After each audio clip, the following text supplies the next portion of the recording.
My wife Suzanne and I recently visited fellow film collector Noel Pratt, who has a rather special home cinema.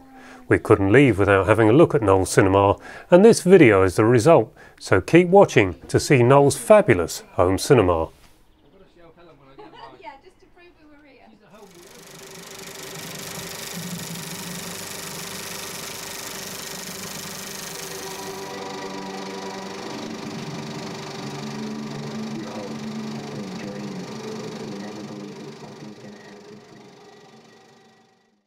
Noel is going to do some work to my 35mm projector, as we soon hope to commence the search for a suitable venue for the British Film Collectors Convention, and a portable 35mm projector will be essential for that, so some upgrades are required if it is to successfully fill the 24-foot wide CinemaScope screen, just to ensure there's enough light hitting that screen.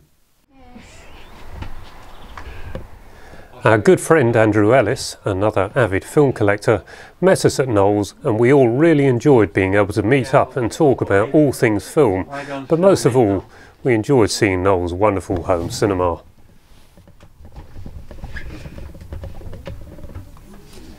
In the projection box there is 16mm as well as 35mm, but also video projection, so everything is catered for.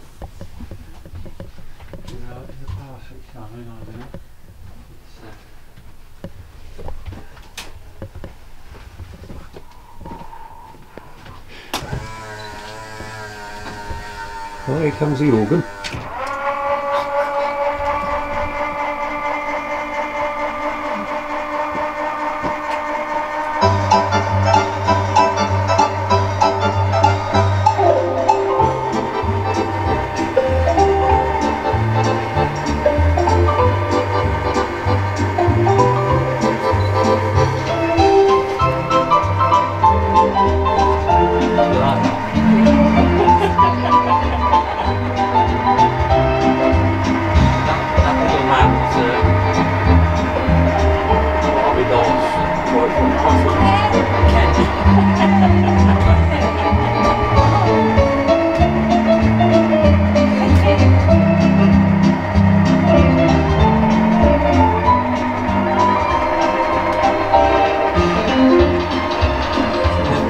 Video projector up there, and then the KL37's over on the other side of the...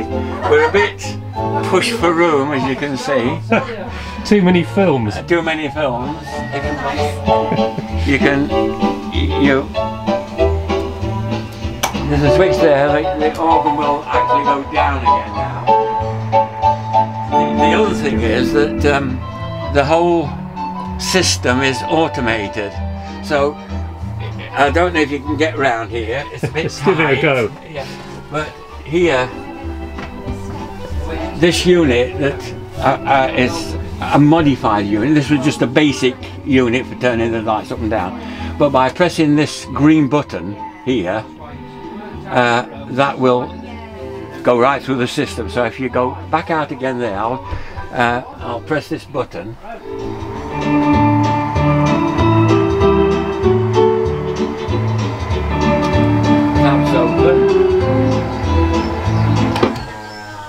And the house light and the proceeding lights go down.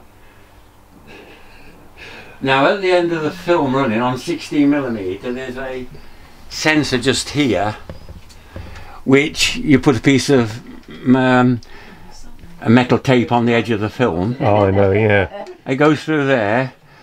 If I'd got something metal, I could do it. I can do it with this. So the film goes through there. It's in the on position. If I do that, that's the bit of tape, and it's a certain distance down the film. The lights are coming on in the cinema again a lot. Right.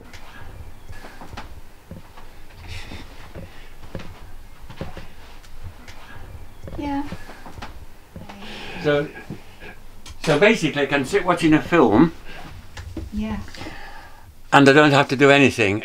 When the end of the film comes, the tabs close, the lights come up, and the projector switches off as well. So it's like having a projectionist working for you. But it doesn't finish here, does it, Andrew? No. It goes on, doesn't it? It's one of the best hobbies anyway. Just fitted it all out again. Susie was saying now how she liked the way you step the seat. Yeah, well, the idea is the projectors have to be high up, Yeah. so everybody's not in the beam, Yeah. which is a bit of a. It's not too difficult. But you have to climb up and down till they see 35 mil on it, but it's not too bad. But with the seats stayed down, yeah, everybody can see the film, Yeah. and the 35 mil as well. And the video projector's right up there, of course. Yeah. The seats came from a theatre in. They'd all been refurbished, and I think it was from up your neck of the woods, Andrew. Was it Sheffield or somewhere? Yeah. Blimey, aye. But that one end one there, came from a cinema that I worked at as a lad. Did it That really? M-piece, yeah, came from the Rex Cinema Eastwood. Oh, right.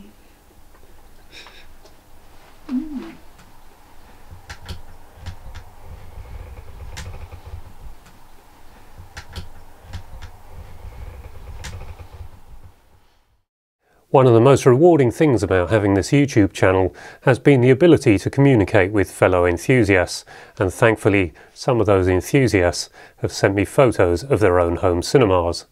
Now, I've mentioned Rob Holloway a few times before, and indeed I think I've shown his home cinema once before, but it's so good I don't need much of an excuse to show it again. Rob lives near San Francisco now, and he's loved cinema all of his life, and had a home cinema over here before he emigrated to California. Mark Stuckey contacted me shortly after Rob. Mark was intrigued by my 35mm projector and set about finding his own. Well, he's invested in quite a few of them since getting his first, and I think he may have another since the arrival of a pair of FP20s, but the upshot is that he's really getting into 35mm in addition to the wonderful 4K video home cinema he already has. I don't know what Mark is going to do with all those projectors now, but maybe if any of them need work in the future, he can get them along to the BBC repair shop programme. As I recall, there was a very capable chap on there who sorted out a jukebox once, among other things. So our 35mm projector is in for work right now, but Mark Stuckey's pair of FP20s has got me thinking. You might have started something there, Mark, but whatever happens, I'm going to keep that existing portable projector because I hope it's going to see duty once more at the BFCC. Now, I thought I ought to bring some other channels to your attention on YouTube because there's quite a few good ones out there that aren't really getting that much attention, and one of the channels that got my attention recently was when Fred, the former chief projectionist at the Empire Leicester Square, contacted me. He didn't mention that he had his own channel, but I clicked on his ID, which is Spoolbox, and there was a wonderful channel filled with information and informative videos of top cinemas around the UK and beyond. He has visited many projection boxes with his camera and has created quite a record for us to enjoy. 2001: A Space Odyssey in 70mm shows up a few times, and I don't think I could ever get tired of seeing 70mm running through a projector. It's worth taking a look at, and I'll link to Spoolbox in the description below. The second channel I'd like to give a shout out to is Double Bill Movies, run by Trevor. Trevor recovered from serious illness recently, so it's nice to see him looking healthy and getting on well. He specialises in taking two films, normally an original version of a film and perhaps a remake, something like that, and comparing those two. But recently he's got more into doing things like haul videos and other information. So it's really proven to be quite interesting, and his presentation style is really coming on a bundle. His videos are getting better and better and worth keeping an eye on, particularly as he used to work in a home movie disc authoring and production role. His latest video, or at least when I'm making this video, his latest video, gives some good advice early on for those who report that they are watching 1.85:1 aspect ratio movies, but do not have any black bars visible top and bottom. I'd always thought that people simply weren't seeing the small black bars that 1.85:1 displays, but it seems not. Several collectors have contacted me about these missing black bars, so it's possible Trevor may be able to point you to the incorrect setting on your system, causing this little foible. Finally, young Clark Tells in Australia is getting on well. His reviews are getting more in depth and he's taking a look at some more obscure titles which may just whet your appetite.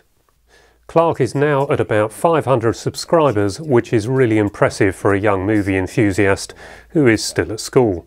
For someone so young, I'm impressed by his recent analysis of films and his improving presentation. So take a look at what Clark has been doing lately and let's keep an eye on how he gets on. And with all these channels I've just plugged, I think they would really appreciate the odd subscribe. So if you do like what you see, please give them a like and hit that subscribe button. I've had a few concerned messages lately in the comments sections of my videos, and that's because people think something may have gone wrong because I haven't been uploading anything lately. But it's because I've been away filming. I not only do these YouTube videos, I do actually shoot events and documentaries. And we were away a couple of weekends ago for the National Vintage Tractor Road Run of 2022, and that's already complete and on a DVD. Now, I didn't do a Blu-ray of this one this time because the market for that is so small, and that's something we possibly need to understand.